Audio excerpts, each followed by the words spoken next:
Hello. तो कैसे हैं आप लोग? उम्मीद करता हूँ बहुत सही होंगे आप लोग। तो आज मैं ये वीडियो लेकर आया हूँ 5 मंथ स्ट्रेटजी फॉर नीट। तो इसमें मैं बात करूँगा सारी स्ट्रेटजी के बारे में नीट के लिए कि आपको नीट के लिए कैसे प्रिपेयर करना है। 5 मंथ में जो रिमेनिंग 5 मंथ्स हैं इसमें आप कैसे प्रिपेयर करें, आज मैं कुछ आइडियाज़ आपके साथ शेयर करूँगा। It may be beneficial for you, ठीक है। तो आप इसको जरूर फॉलो करें अगर आपको सही लगता है तो सबसे पहले मैं बात करना चाहूँगा, स्टार्ट करने वाला हूँ वीडियो। तो देखो, सबसे पहले हम जब किसी भी इंस्टीट्यूट में एडमिशन लेते हैं, ठीक है, तो हम किसी भी इंस्टीट्यूट में हमने क्या किया, एडमिशन ले लिया। अब एडमिशन लेते ही क्या होता है, जब हमारे ऊपर नीट का टैग लग जाता है तो हम बड़े खुश हो जाते हैं। किस लिए खुश हो जाते हैं? हम ये सोचते हैं कि अब हम डॉक्टर बन चुके हैं, ठीक है। तो हम क्या करने लगते हैं, हम अपने आप को ऐसा डॉक्टर जैसा फील कराने लगते हैं और शुरू में बड़ा जोश होता है कि हमको डॉक्टर बनना है, डॉक्टर बनना है। और वो जोश की वजह से हम 1-1.5 महीने बहुत ज़्यादा पढ़ते हैं। आपको तो पता होगा, और शुरू में जब स्टार्ट किया होगा आप लोगों ने, किसी भी बड़े इंस्टीट्यूट या छोटे इंस्टीट्यूट की बात की जाए तो आप शुरू में बहुत अच्छे से पढ़ते हैं, 1-2 महीने 3 महीने बहुत अच्छे से पढ़ते हैं। जो रेगुलर की बात करूं मैं, अभी तो कोविड की वजह से पूरा एकेडमिक सेशन इधर का उधर हो गया।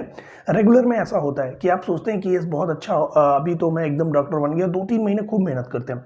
फिर उसके बाद धीरे धीरे क्या होता है, आपके अंदर सैचुरेशन लेवल आने लगता है। मतलब क्या होता है, आप अपने एम से भटकने लगते हैं, ठीक है। अब एक्चुअल में जो समय आपको आराम से पढ़ने का था उसमें आपने पूरी एनर्जी के साथ पढ़ लिया, मतलब 2 से 3 महीने खूब पढ़ लिए, राइट, शुरू के। और उसके बाद जो एक्चुअल पढ़ने का समय था उसमें आपने पढ़ना आप छोड़ दिया। कई बार क्या होता है, मतलब रेगुलर की मैं बात करूं तो दिसंबर जनवरी से लोग बच्चे सोने लगते हैं, ठंडी आ जाती है, कहते हैं अब हम क्या करेंगे पढ़ के, राइट। ऐसा सो के पढ़ते हैं, ठीक है। और यही चीज़ है, इस सिचुएशन में जो बच्चे पढ़ते हैं वही बच्चे, उनका सिलेक्शन हो जाता है, ठीक है। तो ये चीज़ें समझने वाली हैं कि ये रिमेनिंग जो 5 मंथ्स हैं ये आपके लिए बहुत अच्छे हैं, ठीक है। इसको आप यूज़ करो तो हो सकता है कि आप डॉक्टर बन जाओ, ठीक है। तो अब कहने का मतलब क्या है, इसमें हमको क्या करना चाहिए? तो सबसे पहले हमको इसमें एक चीज़ करनी चाहिए, वो है सबसे फर्स्ट स्टेप जो मैं आपसे डिस्कस करने वाला हूँ, वो है डिसिप्लिन, ठीक है। तो डिसिप्लिन बहुत इंपॉर्टेंट चीज़ है, ठीक है। आप अपने आप को डिसिप्लिन में रखें।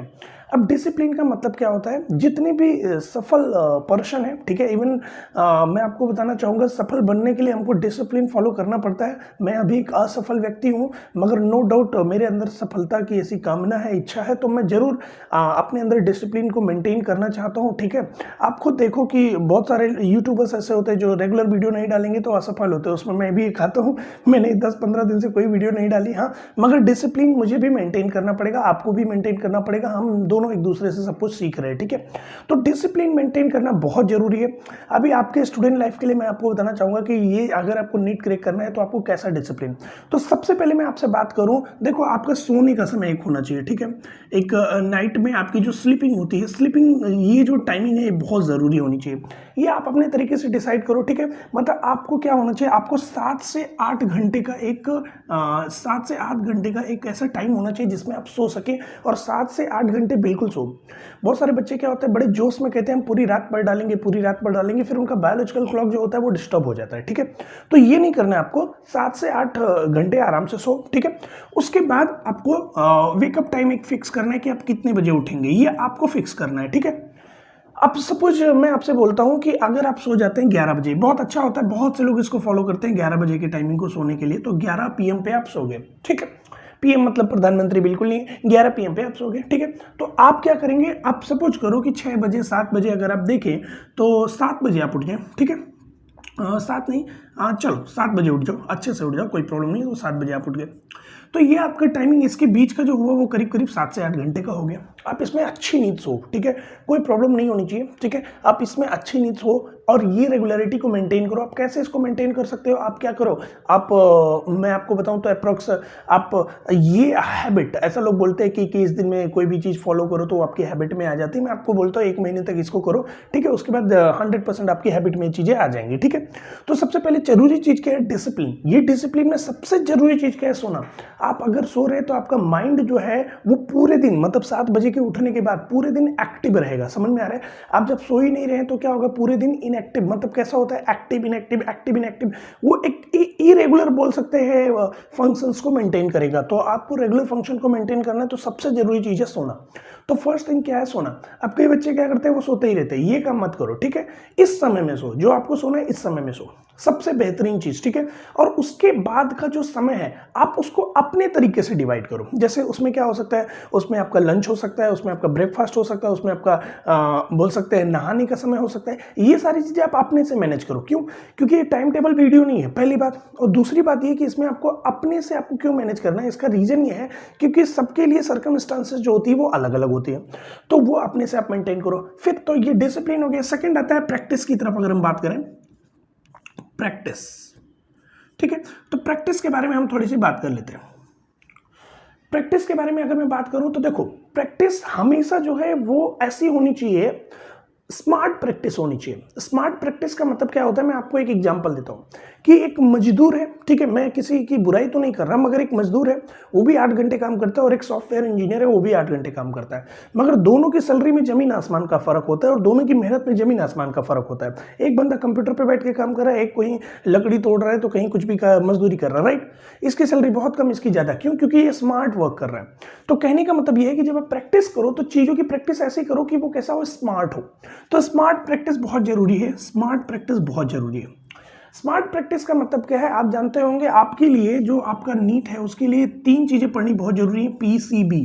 तो कई बच्चे क्या करते हैं, कई सिर्फ बी पढ़ते हैं, ये बी मतलब बायोलॉजी, राइट। बहुत ज्यादा बायोलॉजी पढ़ते हैं, कई बच्चे सिर्फ केमिस्ट्री और बायोलॉजी पढ़ते हैं, फिजिक्स को ऐसे दरकिनार कर देते हैं। मैं आपको एक चीज बताना चाहूंगा कि जो बायोलॉजी और केमिस्ट्री है ये आपको सिलेक्शन के करीब पहुंचाती है, ठीक है, मगर फिजिक्स जो है आपके रैंक को मेंटेन करती है और साथ ही साथ आपको सेलेक्ट भी कराती है। तो आपको बायोलॉजी भी आना चाहिए, केमिस्ट्री भी आना चाहिए, फिजिक्स भी आना चाहिए। अब इनकी जो प्रैक्टिस होनी चाहिए, वो प्रैक्टिस कैसी होनी चाहिए, वो प्रैक्टिस बोल सकते हैं आप अपने आप को आइसोलेट करके इसकी प्रैक्टिस करो। अब मेरा कुछ देर पहले मैंने बोला स्मार्ट प्रैक्टिस क्या होती है। स्मार्ट प्रैक्टिस का मतलब ये होता है कि बहुत सारे बच्चे क्या करते हैं, वो कोई भी क्वेश्चन उठा के उसको सॉल्व करने लगते हैं, कोई भी क्वेश्चन, आलतू फालतू कोई भी, ठीक है। क्रिटिकल थिंकिंग, ये वो दुनिया भर की चीजें, ठीक है। मैं आपको एक चीज बताना चाहूंगा कि आपको अगर कोई चीज सॉल्व करनी है तो आपको वो चीज सॉल्व करनी चाहिए जो एग्जाम में आए हुए हैं। अब जैसे मैं एक बुक का एग्जांपल लेता हूं, जैसे एररलेस नाम की एक बुक है, तो आप एररलेस में देखेंगे उसमें बहुत सारे क्वेश्चंस ऐसे हैं जो किसी एग्जाम में पुटअप है, ठीक है। तो उसके आगे वो ईयर्स लिखे गए कि ये इस ईयर्स में ये एग्जाम में आया, ऐसा ऐसा करके, राइट। तो आप उस क्वेश्चन को लगाएं। क्यों?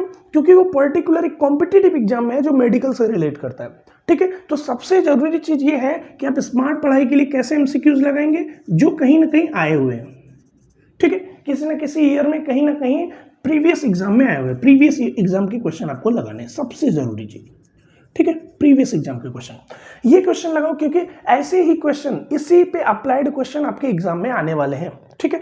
अगर सोचो कि क्रिटिकल थिंकिंग के तुम क्वेश्चन लगा रहे हो, बहुत हाई फाई लेवल के क्वेश्चन लगा रहे हो, पता नहीं वो एग्जाम में आए या ना आए, ठीक है, मगर ये तो श्योर है कि किसी एग्जाम में है, तो 100% हो सकता है कि इसी से अप्लाइड कुछ ना कुछ आ जाए, ठीक है। आपको पता भी होना चाहिए कि जो पेपर हमारा सेट होता है वो कहीं ना कहीं इधर उधर से जितने भी क्वेश्चंस आए होते हैं उसी के बेसिस पे अप्लाइड क्वेश्चन डेटा वगैरह चेंज करके देते हैं। तो आप क्वेश्चन जहां तक इसकी प्रैक्टिस करने की कोशिश करो प्रीवियस ईयर्स की, ठीक है। बहुत सारे स्टेट PMTs होंगे, इवन नीट के भी बहुत सारे प्रीवियस ईयर्स के क्वेश्चन है। मैं सिर्फ नीट नहीं बोला, स्टेट PMTs भी हो गए, केरला वगैरह के भी लगाओ, ठीक है, UP PMT जिसको CPMT बोलते थे, ये सब क्वेश्चन आप लगाते रहो। मेरा कहने का मतलब ये, ओके। तो इसको हम बोलते हैं स्मार्ट वर्क, क्योंकि ऐसे ही क्वेश्चन आने वाले हैं, ठीक है।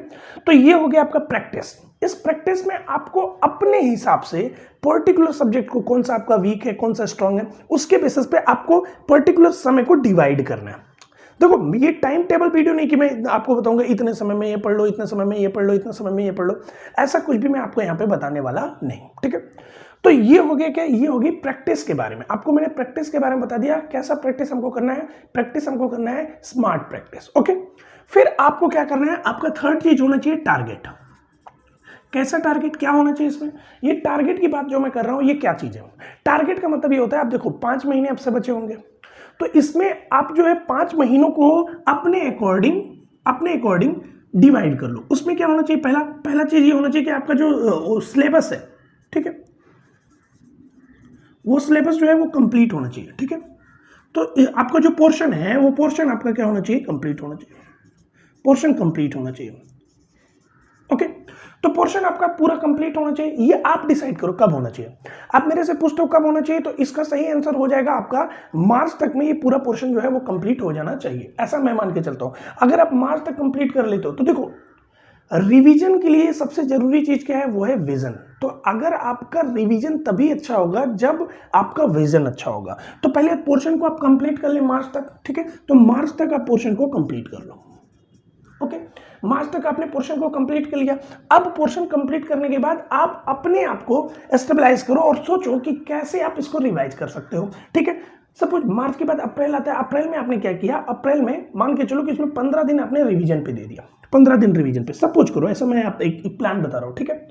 ये इसको कोशिश करो फरवरी तक ही खत्म करो। रिपीटर्स कर सकते हैं जो अभी आए हुए हैं, मतलब 12th के बाद या 12th के साथ अपीयर करो, उनके लिए थोड़ा मुश्किल हो जाएगा। तो 15 दिन आपने रिवीजन पे दिया और साथ ही साथ इसी 15 दिन में आप प्रीवियस ईयर्स के पेपर सॉल्व करो। प्रीवियस ईयर्स के आपको क्या सॉल्व करने हैं, paper, previous year paper, okay, paper. ये 15 दिन रिवीजन, प्रीवियस ईयर पेपर, और साथ ही साथ में अब जो 15 दिन है इसमें फिर से यही क्या करना है, आपको रिवीजन करना है और ये प्रीवियस ईयर्स के पेपर करने हैं। इसमें एक चीज एडिशनल क्या करनी है, वो ये करनी है कि आपको प्रीवियस ईयर्स में जो एमसीक्यूज नहीं आए थे उसको वापस से यहाँ पे सॉल्व करना है, ठीक है।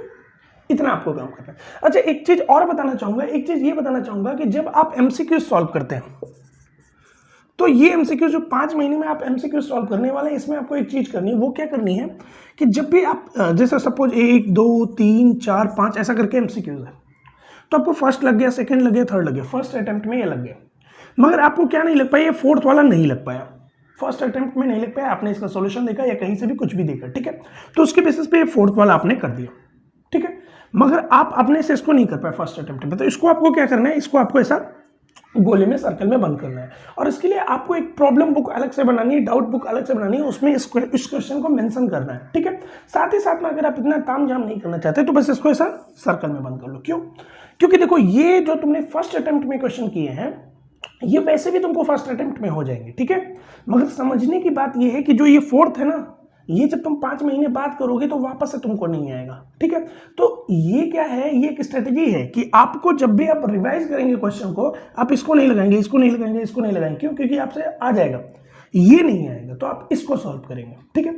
अब सपोज करो कि अगर तुमने ऐसे क्वेश्चन की प्रैक्टिस नहीं की और ऐसे क्वेश्चन 10 भी एग्जाम में आ गए तो तुम्हारा 40 नंबर का लॉस होगा, जो आपको नहीं करना है, ठीक है।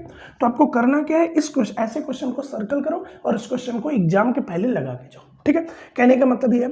अब ये मेरी स्ट्रेटजी थी, आप कुछ और आइडियाज देना चाहें तो आप दे सकते हैं, ठीक है, मगर ये मेरा प्लान है आपके लिए, ठीक है। तो आप इसको फॉलो करें, समझें, कहीं पे कोई भी दिक्कत हो रही है तो आप जरूर कमेंट बॉक्स में मेरे से पूछ सकते हो, ठीक है। तो आज के लिए बस इतना ही, उम्मीद करता हूँ वीडियो आपको पसंद आया होगा, तो चैनल को सब्सक्राइब कर दो, बस इतना ही कहूँगा। Thank you, thanks a lot.